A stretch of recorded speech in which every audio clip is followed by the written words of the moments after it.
This is Epipocalypse Bug Detective's How to Play video and walkthrough. I'll start with a brief game overview and then get into game setup and player turns. So if you want to jump to those, feel free to scroll ahead a minute or two to the appropriate chapter. So to start, Epipocalypse is composed of two decks, the Infection deck and the Scientist deck. You draft a team of scientists to find infections, which eventually score you points. Individual infection cards to score with multiple different scientists, allowing for combination scoring with the right-handed scientist.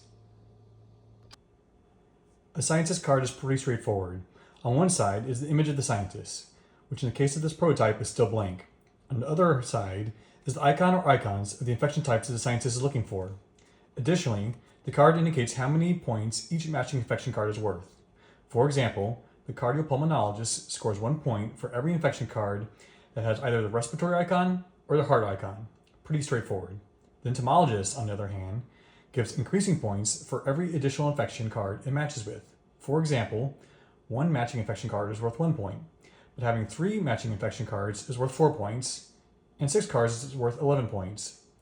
For the geographic scientist, each matching infection card is worth 1 point, but the scientist can only match with 3 infection cards. The infection cards have a bit more going on. On the image side is the name of the infection, the causative organism, and additional facts about clinical presentation and treatment. These are not necessary for gameplay. Only the organ system icon, in this case the heart icon for Lyme carditis, is relevant in order to keep the majority of the scoreable information hidden. On the back of the infection card, which is only revealed when a player selects it, there's a lot more information, including geography, vectors and means of transmission, reservoirs, and much, much more. All these can match with different scientists to score even more points. Game setup for a multiplayer game starts with placing 9 infection cards in a shared 3x3 player area in the center of the table. Cards should be placed image side up, and the deck should be placed somewhere nearby.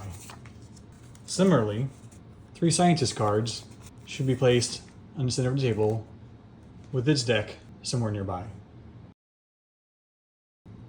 Finally, give each player 3 scientist cards.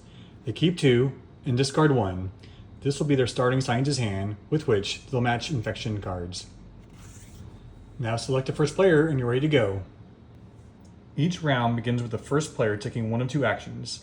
They may either search by selecting an infection card or scientist card from the shared game area, or if there's nothing available that they like, they may relocate and skip their turn. They then refresh the entire play area, all 9 infection cards, and all 3 scientist cards prior to their next turn. The turn ends by replacing any cards that were selected as necessary from the respective decks. If a player selects an infection card, they immediately flip it over to see if it scores points. If a player instead selects a scientist card, they immediately add it to their hand, and the card is available to score with infection cards in the future. There is no scientist card hand max. Gameplay then goes clockwise to the next player, and each round continues the same way until every player has had 10 turns. After that, everyone scores up their points, and the player with the most points wins. To see if an infection card scores with your scientist cards, flip each card over and look at their icons. If there's a match, the infection card scores with that scientist. If there's not, it doesn't. If you guess wrong, you still keep the infection card for later turns, however, so don't discard the card. In this example, the Lyme carditis card scores 1 point for the cardiopulmonologist, no points for the epidemiologist, and 1 point for the aquatic veterinarian, because while Lyme's reservoir is not an aquatic animal, all vets will give at least 1 point for an animal reservoir of any type. If the reservoir were an aquatic animal, like a salmon, then the player would get additional points depending on how many other aquatic animal reservoir infection cards they had, as indicated on the second row of the aquatic veterinary card. Single player setup is similar to a multiplayer game with a few changes. To start, 9 infection cards are placed image side up in a 3x3 square in the center of the table, same as in multiplayer mode. Unlike in multiplayer, however, no scientist cards are added to the table. Instead, the player selects the relevant scientist cards as indicated by the mission they are choosing. They will not draft any additional scientist cards during the game. For a list of missions, look in the rulebook. The rulebook has 66 unique missions organized by theme and difficulty level, with 1 being the easiest and 5 being the most difficult. If, for example, the player chose Tapeworm Takeout, their starting scientists would be the food specialist, the epidemiologist, and the parasitologist as indicated by the icons next to the mission name. Once they've collected their scientist cards, the game setup is complete. Each turn, the player, as in multiplayer games, chooses one of 2 actions. They can either search for an infection card by selecting one from the 3x3 play area, or they can relocate and skip their turn, refreshing all 9 infection cards their next turn.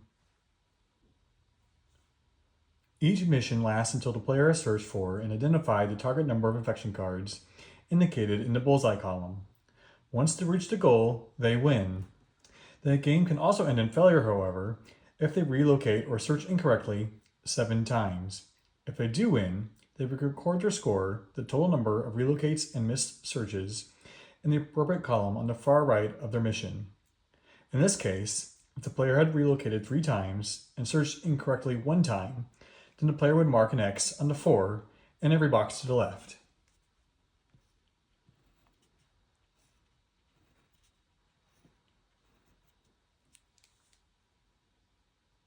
This is important because as the player completes enough missions for any given division or office, they can unlock a bonus scientist that they take with them on future missions to help remove infection cards that are getting in the way. Players can only take 2 unlocked scientist bonuses with them on any given mission. And that's everything. Thanks for listening and for giving Epipocalypse Bug Detectives a try. If you'd like to learn more about other games by Lab Beagle Games, like Farmageddon Bugs vs. Drugs, check us out at our website.